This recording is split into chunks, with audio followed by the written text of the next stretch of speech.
Graças e paz, irmãos. Aqui quem vos fala é o pastor Luiz Antônio Ribeiro. Vamos para mais uma escola bíblica dominical, dessa vez EBD 9, que fala do sofrimento do Messias e a salvação que opera.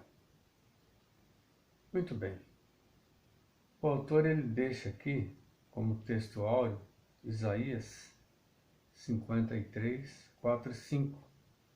E ele usa para a lição todo o texto de Isaías 51 a 54.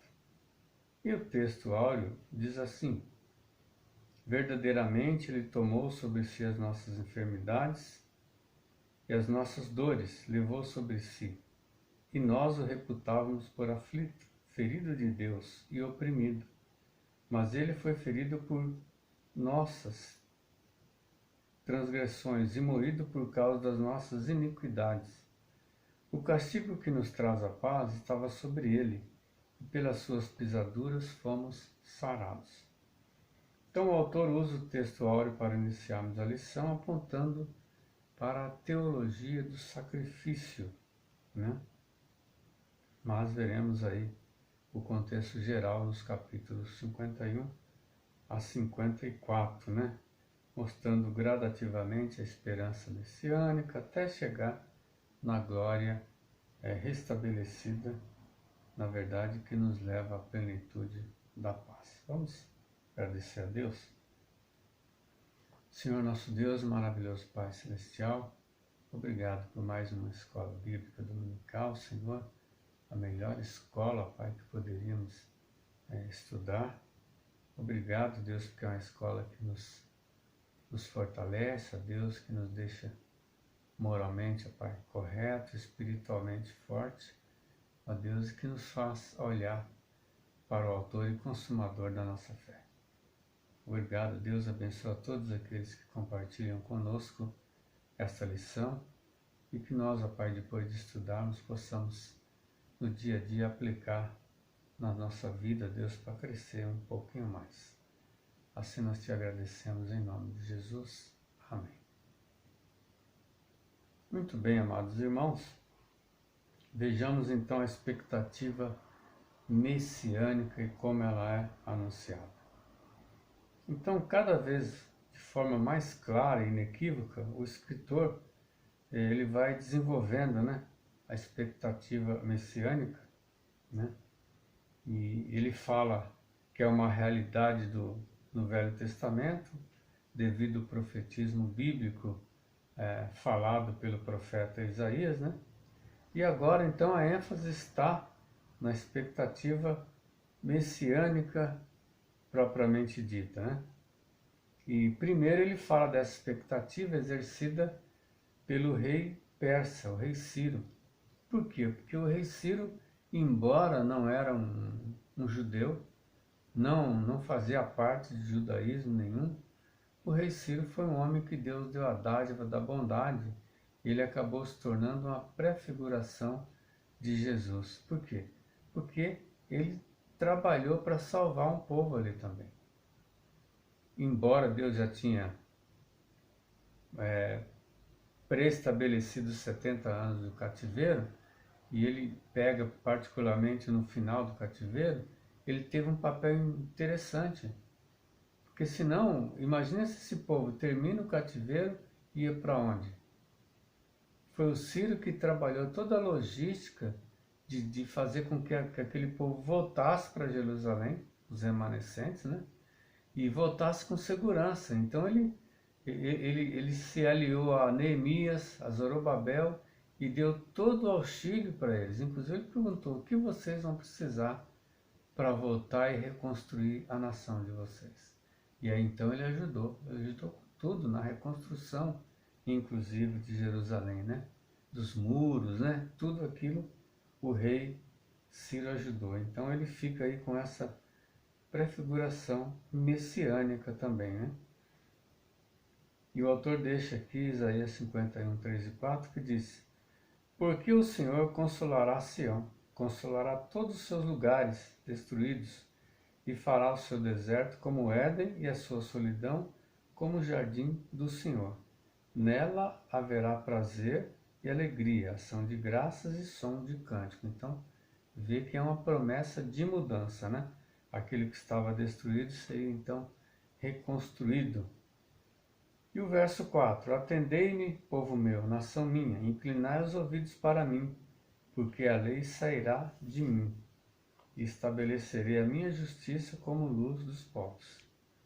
Então, o tempo que ele está se referindo aqui se trata do tempo do retorno, né, do povo judeu, né, para Jerusalém. No entanto, a linguagem é um tanto escatológica também. Por quê? Porque ela fala de justiça, né, como luz dos povos, embora essa justiça ela venha através de Jesus, mas ela vai se estabelecer na sua plenitude, né, na vida futura. A gente sabe disso, né? Tanto é que Jesus mesmo disse: olha, no mundo tereis aflições, tem de bom ânimo, né? Eu venci o mundo. Por quê? Porque a plenitude só na glória. Então a gente pode dizer que ele trabalha aqui com a linguagem assim mista, né? Ele fala daquela época, mas ele está mencionando também o período profético messiânico que já ocorreu com a vinda de Jesus, e também do escatológico, que é o que virá a ser na vida futura, né? E no Isaías 51, ele fala: assim voltarão os resgatados do Senhor e virão com júbilo a Sião. Trarão alegria perpétua sobre a cabeça, obterão satisfação e alegria, a tristeza e o gemido fugirão. Então a gente vê que isso não é uma coisa de agora, né? A gente continua ainda com gemido, com tristeza, com dores e tal. Mas isso só vai terminar então quando Jesus vier em grande poder e glória, né, consumar a sua história. O autor também fala da salvação messiânica, né, sob o aspecto da justiça e do juízo de Deus. Justiça para o povo dele, né, e juízo para aqueles que perseguem o seu povo, como por exemplo egípcios, né, os assírios e os babilônicos. Três nações que prejudicaram muito o povo de Deus, que perseguiram, né? E ele diz aqui em Isaías 51, 22 e 3, assim diz o Senhor teu Senhor, o Senhor e o teu Deus, que defende a causa do seu povo. Eu tiro da tua mão a taça do atordoamento e o cálice da minha ira, nunca mais beberás dele, mas eu o colocarei nas mãos dos que te afligem. Aqueles que diziam: abaixa-te para que passemos por ti, e fizeste das tuas costas um chão e uma rua para os que passavam. Então ele falou: aqueles que te humilharam agora serão humilhados. Eles então beberão, né, o cálice da ira de Deus, né? Não é fácil, hein? Beber o cálice da ira de Deus, né? É Deus vingando o seu povo, né? Porque só Deus pode vingar, né? O autor finaliza essa parte da lição, né, com o profetismo pós-exílico, deixando a mensagem de boas novas, né? Um texto tão conhecido de Isaías 52, 7, né? Como são belos sobre os montes os prédios que anunciam as boas novas e proclamam a paz, que anuncia coisas boas, que proclama a salvação, que diz a Sião: o teu Deus reina. Esse texto nos lembra também o testemunho de João o Batista, né? João 1:23, quando ele fala: respondeu ele: eu sou a voz do que clama no deserto, endireitarei o caminho do Senhor, como diz o profeta Isaías. São as palavras de boas novas, né? O autor agora vai falar do sofrimento do Messias, né? Onde a profecia de Isaías ela retrata aí um período aproximadamente 500 anos antes, né, de Jesus vir ao mundo, né, do verbo ser revelado, né? E olha como são as coisas. 500 anos antes, ele já traz todo um tratado, né, um detalhe sobre como seria Jesus, né? Ele seria uma pessoa sofredora, uma pessoa que não tinha formosura nenhuma e que ninguém teria interesse por ele, né? É o que o texto fala, né? Por exemplo, a forma como o Messias foi rejeitado pelos religiosos de sua época, né? Isaías 53:3, por exemplo. Foi desprezado e rejeitado pelos homens, homem de dores e experimentado nos sofrimentos. E como um de quem os homens escondiam o rosto, foi desprezado e não lhe demos nenhuma importância. Então a forma como ele descreve Jesus, né?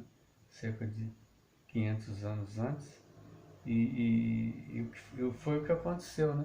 Nitidamente, quando a gente lê os evangelhos, a gente enxerga bem o que Isaías queria dizer, né? Também temos o resgate da teologia do sacrifício, encontrado nos primeiros anos do tabernáculo, e a doutrina da propiciação, no escrito profético de Isaías.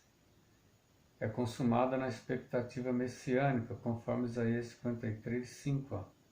Mas ele foi ferido por causa das nossas transgressões e esmagado por causa das nossas maldades. O castigo que nos traz a paz estava sobre ele, e por seus ferimentos fomos sarados. Olha só, o sacrifício vicário, né? O sacrifício vicário retratado lá em João 15:13, quando diz: ninguém tem maior amor do que este, de dar alguém a sua vida pelos seus amigos. Esse é o sacrifício vicário que Jesus fez por nós, né? Ele não tinha nenhuma culpa, mas o vicário é substitutivo, né? Ele fez em nosso lugar. Então, por se tratar de um texto profético com a ênfase teleológica, né? O profeta Isaías precisa ser lido à luz dos escritos neotestamentários. Então, para o leitor entender melhor o Velho Testamento, ele tem que ler o Novo Testamento. Ele lendo os evangelhos, ele vai entender melhor o que o autor lá em Isaías fala sobre o sacrifício messiânico, né? Difícil você fazer só a leitura no Velho e entender com clareza, mas se nós lermos o Evangelho, até porque a gente lendo o Evangelho é como se a gente estivesse lá, tivesse vivido isso, e aí então a gente enxerga melhor a profecia, né, de Isaías, que recaiu no nascimento e morte de Cristo. Seguindo aqui, o autor também, em síntese, né, ele defende muito bem o que o entendimento do Velho Testamento vem com a leitura do Novo Testamento. Por exemplo, Isaías 53:10. Ele diz: contudo, foi da vontade do Senhor esmagá-lo e fazê-lo sofrer.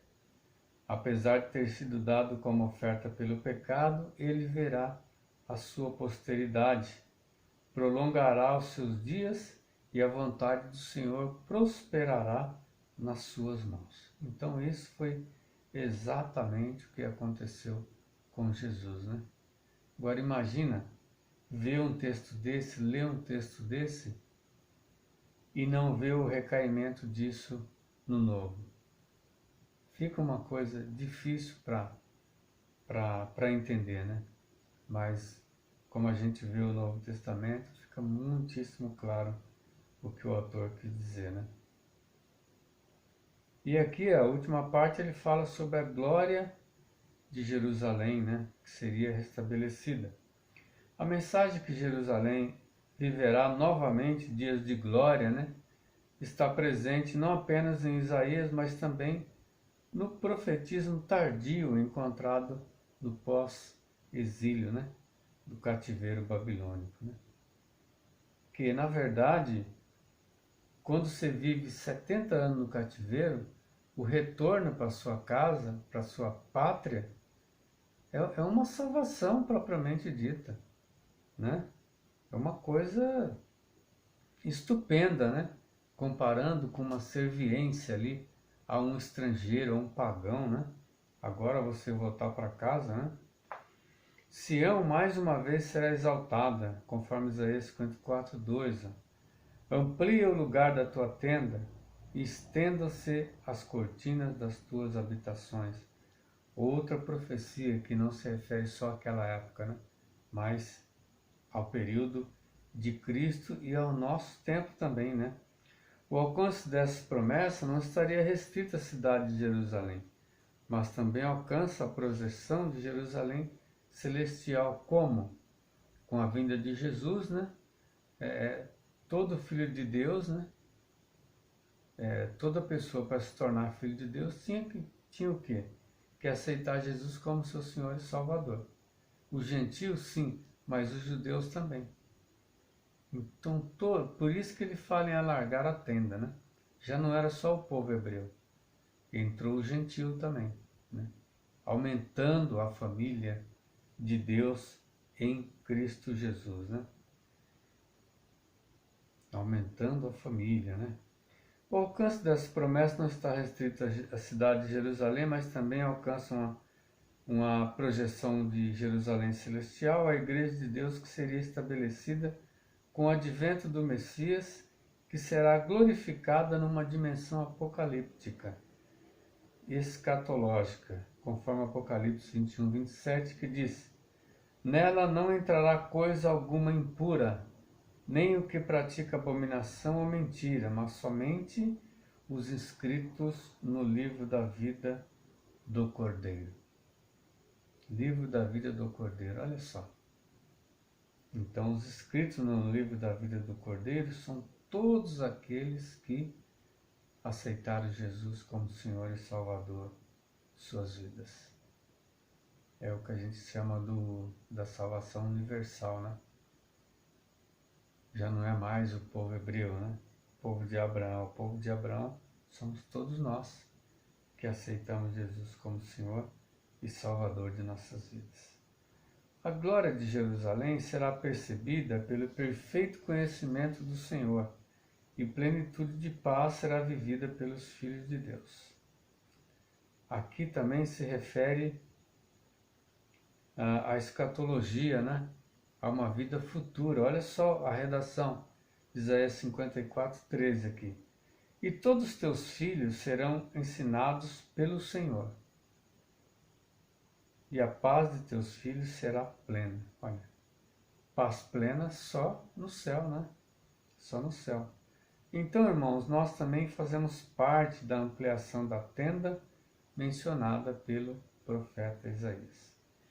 Então, a partir de então, nós o quê? Somos filhos ensinados pelo Senhor. Nós somos ensinados pelo Senhor Jesus Cristo, né? E por isso, então, um dia nós teremos aquela paz plena também, né? Livre de toda mágoa, dor e tristeza. Então o autor encerra a lição aqui ressaltando que o restabelecimento da ordem messiânica só poderá ocorrer no reino messiânico, conforme Isaías 9,6, que diz: porque um menino nos nasceu, um filho nos foi concedido, o governo está sobre os seus ombros, e o seu nome será Maravilhoso Conselheiro, Deus Forte, Pai Eterno, Príncipe da Paz. Amém? Essa promessa já foi cumprida. Jesus veio ao mundo, né? Um menino nasceu, né? Cresceu, e dos 30 aos 33 anos ele exerceu o seu ministério sacerdotal messiânico, né? Para salvar a todo aquele que crê nele. As considerações finais, né? O autor diz: de forma semelhante ao que o profeta fala sobre o futuro glorioso de Jerusalém, a Igreja de Cristo viverá dias gloriosos e eternos com o Senhor, quando for instaurado o seu reino. Amém? Que Deus nos abençoe e que nós possamos ter entendido a lição e aplicar isso na nossa vida, né? Principalmente como multiplicadores, falando para aqueles que ainda não conhecem Jesus, que estão perdidos, que estão nas trevas. Vamos agradecer a Deus mais uma vez. Obrigado, Senhor Deus, pela tua misericórdia, pela tua bondade, e obrigado, Deus, por mais essa lição. Ó Pai, que nós possamos ter entendido e possamos ter a inspiração de falar para aqueles que ainda não te conhecem. O quanto é bom, ó Pai, as boas novas, o quanto é bom ser de Jesus. Assim nós te agradecemos em nome de Jesus. Amém.